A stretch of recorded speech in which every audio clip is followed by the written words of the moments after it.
Tunísia, dezembro de 2010. Um vendedor ambulante pôs fogo no próprio corpo e morreu em protesto contra a cobrança de propina pela polícia. O povo se rebelou e foi para as ruas em amplos protestos no país.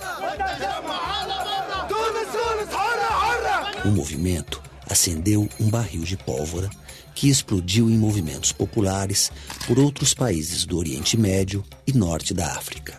Se alastrou pela Líbia, Egito, Argélia, Síria, Bahrein, Marrocos, Iêmen, Jordânia e Omã, em passeatas, greves, comícios, prisões, enfrentamentos com a polícia e até guerras civis. Uma onda de revoltas que ficou conhecida como Primavera Árabe, numa alusão à Primavera de Praga, onde movimentos populares obrigaram o governo comunista da antiga Tchecoslováquia a fazer reformas políticas, econômicas e sociais na década de 60.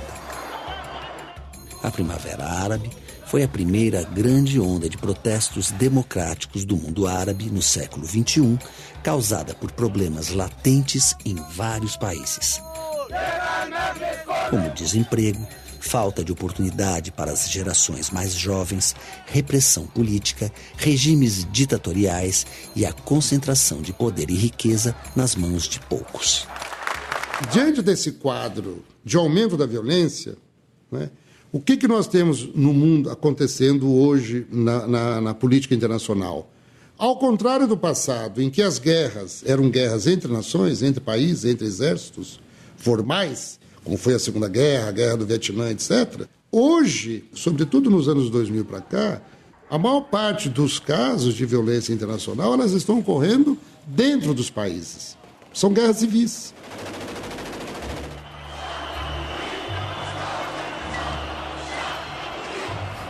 A Primavera Árabe chegou como um furacão político em alguns países. Em semanas, derrubou ditadores há décadas no poder, como o presidente Zine al-Abidine Ben Ali, da Tunísia, Hosni Mubarak, do Egito, e Muammar Gaddafi, da Líbia.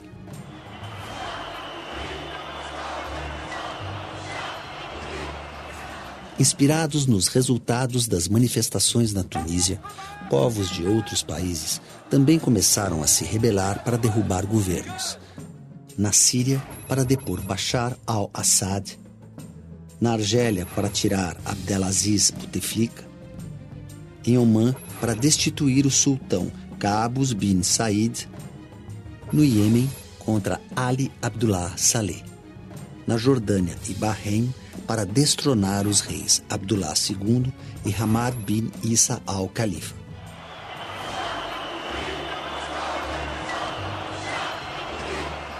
Na Líbia, Egito e Tunísia, a Primavera Árabe conseguiu rápidos resultados. O povo da Tunísia derrubou e prendeu o presidente Ben Ali por desvio de verbas, corrupção e fraudes. O país instalou um novo parlamento, convocou eleições e escreveu uma nova Constituição considerada uma das mais progressistas do mundo árabe. No Egito, a Primavera Árabe foi chamada de Dias de Fúria. Em 2 semanas de protesto, o movimento levou à renúncia do presidente Hosni Mubarak. Os militares chegaram a essa conclusão: olha, Mubarak vai ter que descer, apesar dele ser homem nosso, ele vai ter que descer do poder, porque não queremos reprimir a população. Então, foram os militares que de fato tiraram Mubarak, pressionados pela população. Depois da saída de Mubarak, uma junta militar assumiu temporariamente o poder no Egito até a realização de novas eleições, que levou ao poder o candidato da Irmandade Muçulmana Mohamed Morsi, que em pouco tempo também foi deposto.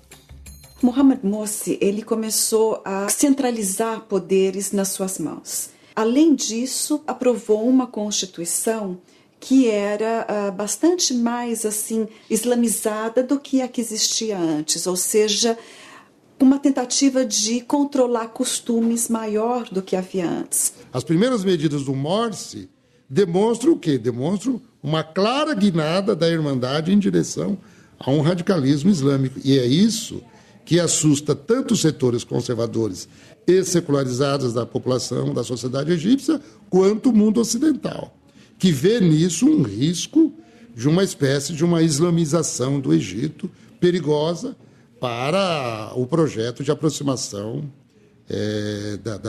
da democracia egípcia ou da cena política egípcia com o Ocidente. Isso, ao mesmo tempo em que desagradou toda essa juventude, essa vanguarda revolucionária, também entrou em conflito com os militares, que continuaram sendo ali, no pano de fundo, né, nos bastidores, o alicerce do regime. Eles nunca deixaram de ser. Então, Mohamed Morsi conseguiu se desentender com militares e conseguiu se desagradar a vanguarda revolucionária egípcia.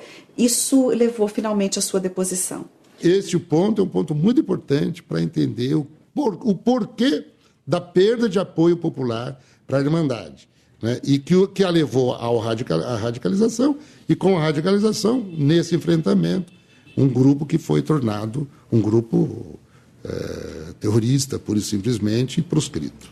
Com a saída de Morsi, o Marechal Abdel Fattah al-Sisi foi eleito novo presidente do Egito e os militares voltam ao poder no país. Essa mesma instituição deu um golpe branco, né, e retomou o poder, mas não do modo como ele era exercido por Mubarak, numa ditadura, pura e simplesmente uma ditadura. Mas não vai implantar um regime democrático tal e qual nós conhecemos no mundo ocidental, uma democracia originalíssima egípcia, em que as Forças Armadas têm um poder político muito grande. Os protestos no Egito continuam entre os que são contra a volta dos militares ao poder.